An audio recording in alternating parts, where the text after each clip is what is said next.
Right folks, UK Yankee. Anyway, we're going to show you today just a little walk. It's Friday afternoon, January or something. The 20th. The 20th.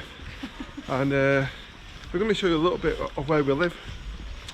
So anyway, we're going to be walking through this beautiful church yard. Very historical. This one, I'll just give you a little spin of it. Beautiful church this. No longer open, I believe, for some reason. But we caught for a lovely day. And it's absolutely gorgeous. But one little point of interest in this, this is just from literally on the top of our road, this church. But we're going to be going up something called Whitely Nab. Small walk, nothing too strenuous. But one thing I wanted to show you was the Lord and the Manor and the bigwigs. And actually buried in this little churchyard. And this is their well, tomb, I suppose.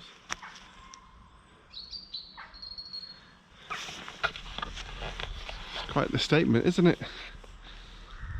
Quite the statement, that one. Bigwigs of Glossop of days gone by. Anyway, we won't linger in here because we've got a bit of a walk to do, and we'll just see how far we get today. It's going to be a bit of a suck it and see, because we have left it late and it gets dark about 4ish. So and it's already after 1 now. So right, just got to remember my way now. I've only ever done this part of the walk once before. So anyway, going to cut through some streets now, and then we'll cut back once we're out into the open hills. And we have got some news actually, but it's sad news, so steel yourselves for that. Alright, back in a bit.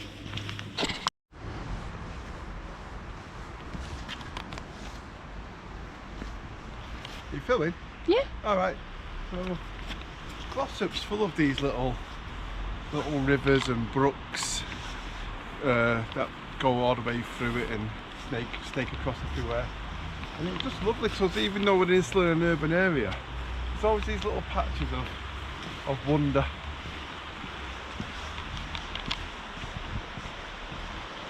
Look at that. It's absolutely beautiful, I think.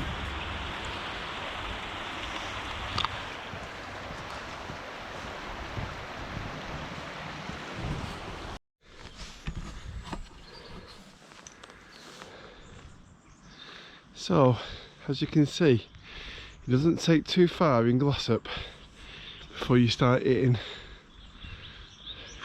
a bit of rural areas. We're just on the very outskirts of one of the last urbanisations now. But in the distance there, you might just see the steeple of the church that we're at moments ago. And that is the beautiful Dark Peaks.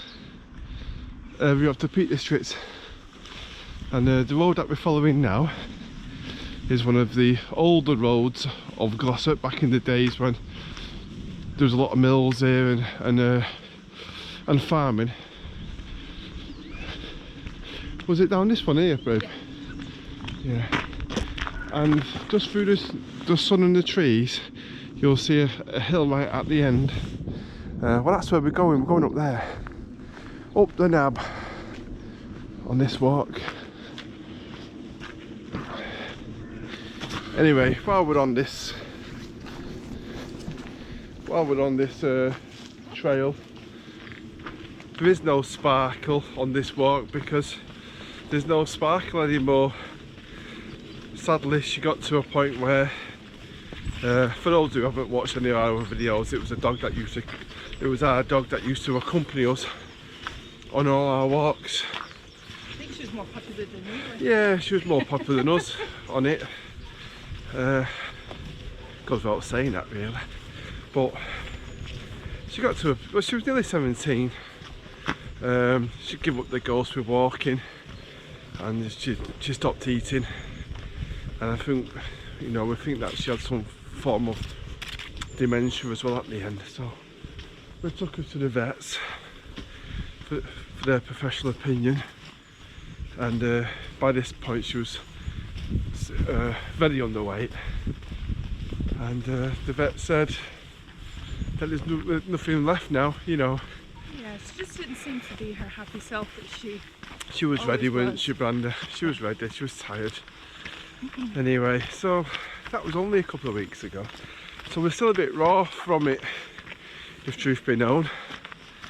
But in her honour, we're going to get out more now, because we couldn't really do any walks in the last couple of years because of how frail she was, and we couldn't leave her at home because she got a bit COVID dependent on us, you know, because we've been working from home.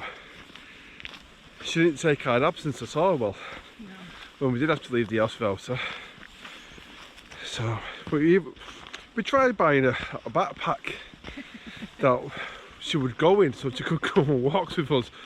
Well, essentially we'd carry her, but she'd get about 500 yards and start whimpering and she didn't enjoy it. So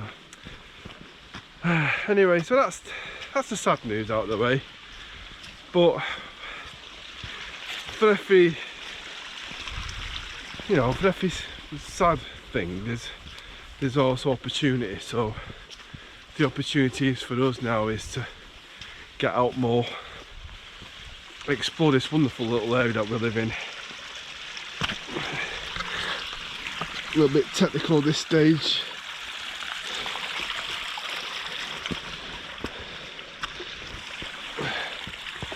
Watch Brandy falling. I think oh. Remember that one was slippy, wasn't it? Yeah, the one next to that was slippy, yeah. So anyway, yeah. We're just cutting across some fields here now to what is really the starter point of the walk, but as I say, you don't have to go too far off the beaten track to get to a footpath in Glossop, so it's great for us, this. We love it. And I'll just show you where we are.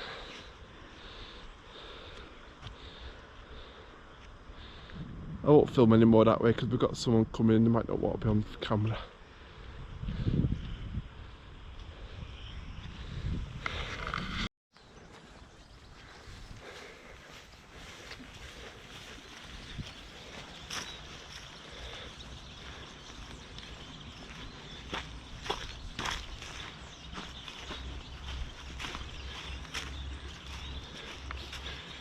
Which was the gate, Boo?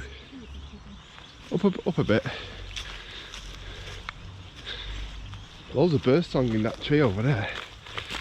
Got quite a lot of goldfinches, blue tits, grey tits this time of year.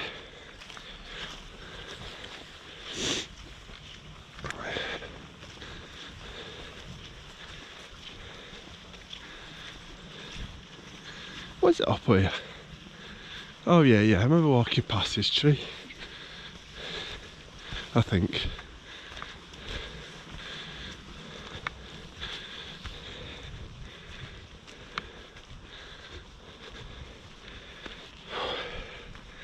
It's going to be quite a steep trawl, this.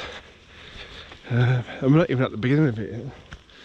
But the views from the top, I promise you, are going to be worth the wait.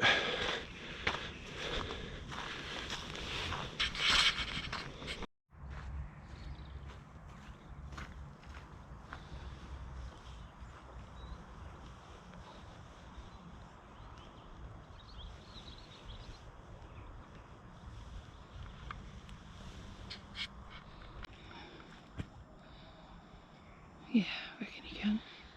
So we've already got up quite a bit of elevation, and we're on one of the old roads again of Glossop. You can still see stonework and the tracks made over all those years.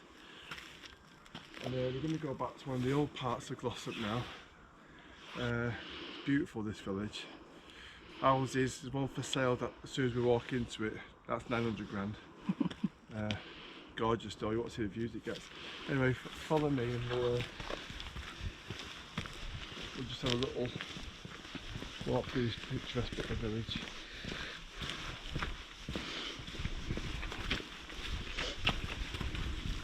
Yep.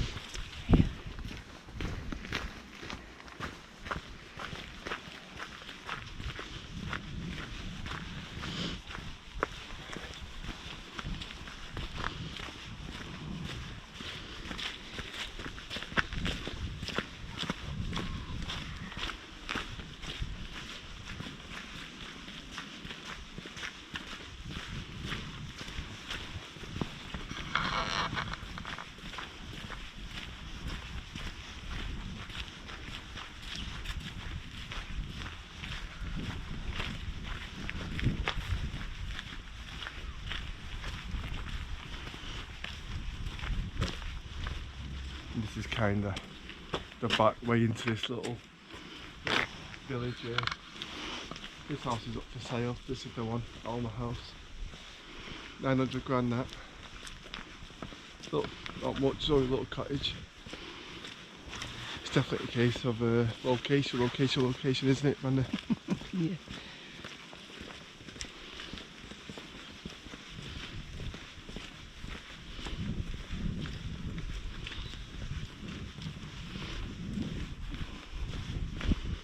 What I love about now is the real stone tile, the roof tiles out of stone.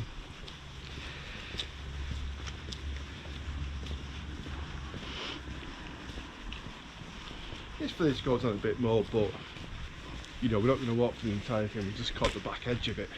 Yeah. At Easter time they do a little Easter hunt here for the kids, all hidden in these little alleyways, and which is nice, isn't it? Yeah. And it's got a pub. Yeah, and Hare and Hounds. the Hare and Hounds, which in summertime, if you ever come to Glossop, summertime, I reckon it's one of the best views for any pub in Glossop. Right. Because you get to see out across the entire valley. Yep. Not nice. so much in winter time, but the food's reasonable as well. I think we're going up there, aren't we? We can go up this one, yeah. Right, we won't take you to these people's gardens. Come back to you. So we've just come through essentially somebody's garden. That's where the footpath is. That looks like that leads to somebody else's garden, but don't know. Anyways, we're going up there, which should get us to the top of the nab. The first bit's a bit muddy, a little bit technical, need to have your wits about you. Probably a stick. Definitely recommend a stick, especially if well, we've had a lot of rain over the last, we'll say 4 weeks. So everything's going to be pretty slippy, pretty muddy or pretty wet. Anyways, it's a bit of a hill. You don't want to hear me breathing horrendously, so I'll come back to you.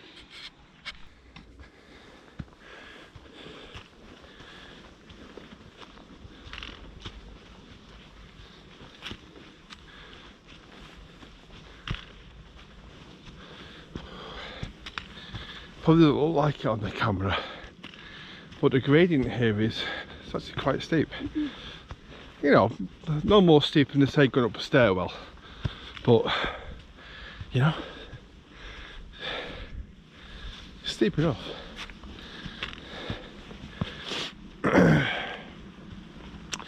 When you consider our house is at the bottom of the valley.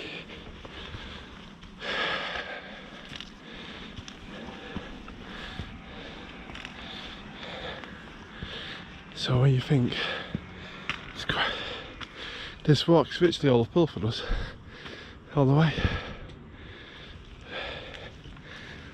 But with every good uphill, there's an even better downhill on the way home. Which luckily for us is going to stop past a pub. Shout out to Surrey Arms.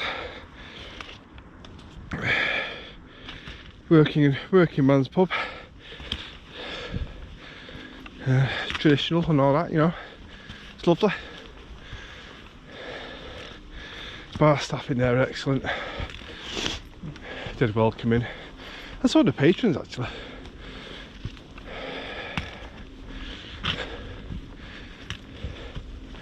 Rather unusually for the Surrey, for a pub of what you would call a working man's pub. They have drag artist nights. And Brandy and I haven't actually been to one yet, but from all accounts, they're brilliant. Okay,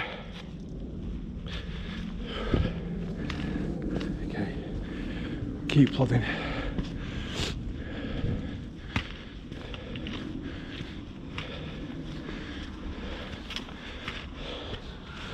That's a bit of a drop from this little ledge here down, so you got to be careful here, especially there's a bit of landslip. How are you doing? Bit of a killer that bit, isn't it? Especially when you're probably carrying 2 stone too much. Oh god, yeah. Yeah, good fitness though. Gets the heart pumping this little walk. It's only a little walk, but just get the heart pumping. And the reward at the top's fantastic, as you will see.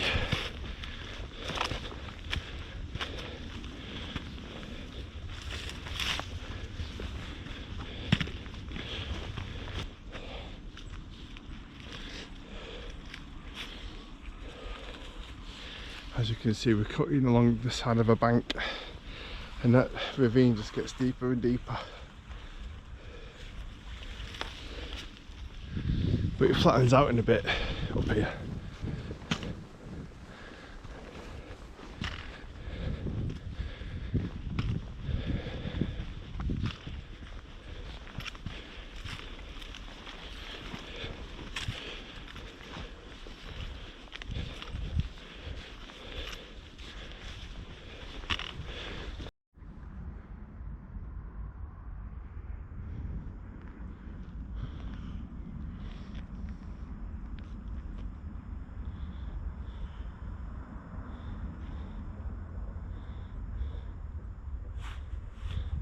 Anyway, I'm not sure if it's going to come up on the camera, but one thing that will be the beautiful sort of late afternoon skyline.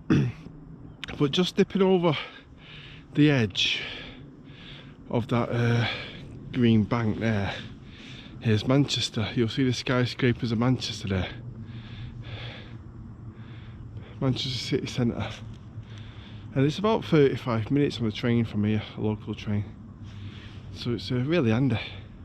Yeah. We get the best of both. Yeah, because we like a bit of city life as well as rural. Anyway. Almost to the top. Not to be defeated, let's keep going.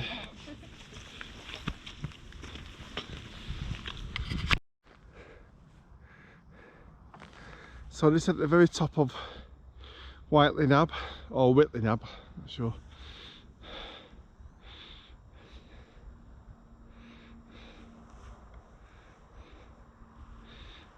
Go past the sun there a little bit, and then this is where we are. At the tops.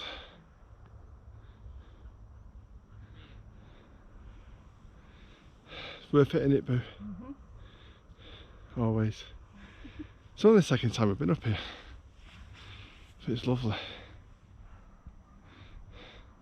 And anyway, I'm not sure how much more chat's going to be in this video. For snacks, we had lemon, ginger and ginseng tea. Now, I could be wrong, but ginseng, I think it's an old Chinese aphrodisiac. What? Your face. I just hope this walk hasn't been too tiring. But anyway, Anyway, it's delicious. I don't know where they came from, those. I just found them in the cupboard I think ginseng's good for memory, when I was making a brew. if I remember correctly. And then we also had some thin pretzel. Yes, honey mustard and onion. They were from Aldi. Aldi thin pretzels, honey mustard and onion. Really nice. Brandy rates them highly. Yeah. I thought they were really flavoursome. Like, they weren't short in flavour. No. I can promise you that. Anyway, so we came pretty light. In the future, when the days get longer, some more bushcrafting, well, not bushcrafting, it's the wrong word, but some more outdoor cooking might make an appearance. No, it's further down. Yeah, it's further down. We're taking a slightly different route back, but one that we haven't taken before. But I've got my map. So yeah, so I expect a little bit more of the outdoor cooking stuff, but don't expect anything too extravagant on the meals. I mean, I was thinking about, actually, let me sound this out with you. This might not even make it in the video, but I was thinking about going to like those, you know, to a cheap supermarket. You know, every town's got one. They call things like Heron Foods and things like that, right? Anyway, they've always got an aisle where, you know, noodles, 5p, and a bit of this, and a bit of paste, and a bit of, you know, the old stuff that you remember from the 80s. Well, I was thinking about trying to make meals out of that sort of stuff in our little walks. So, that might be interesting, right? Stay tuned for that. Alright then, we're going to love you and leave you, and we'll probably just leave a little picture of Sparkle at the end for those who miss her. Alright, bye bye.